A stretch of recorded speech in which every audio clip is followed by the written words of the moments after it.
Hello everyone, welcome to my channel. আজকে দিনটা প্রত্যেক দিনের মতনই ছিল। আজকে আমার এই স্টুডেন্টের বার্থডে নাইশার, আর এরা ভাই বোনই আমার কাছে পড়ে ছোটো থেকে। নাইশা যখন ছোট না এলকেজিতে পড়ে নাইশার, তখন থেকেই আমার কাছে পড়ে। এখন ক্লাস ওর 4। আর সত্যিই ভালো একটা স্টুডেন্ট এবং ইনোসেন্ট একটা বাচ্চা, খুবই কিউট। ও দেখেই তোমরা বুঝতে পারবে। আর এতটা শান্ত, আর আমি থাকলে একটু বেশি শান্ত হয়ে যায়। স্বাভাবিক টিচার থাকলে সবাই একটু শান্তই হয়ে যায়।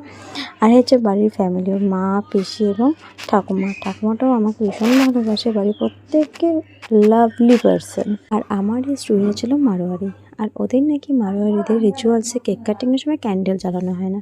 আমি বলার পরে ওরা ক্যান্ডেল জ্বালালো আর কেক কাটিং হলো। আর আমি কিছু খাবো না বলেই যাচ্ছি। তারপর আন্টি বলছে না, কিছু খেতেই হবে। কিছু খেয়ে আমি ওখান থেকে বেরিয়ে যাই। বেরিয়েছি তো 8:30 বেজে গেছে। এই হচ্ছে আমাদের লুক। নেক্সট ব্লগে আবার দেখা, বন্ধুরা। Bye bye.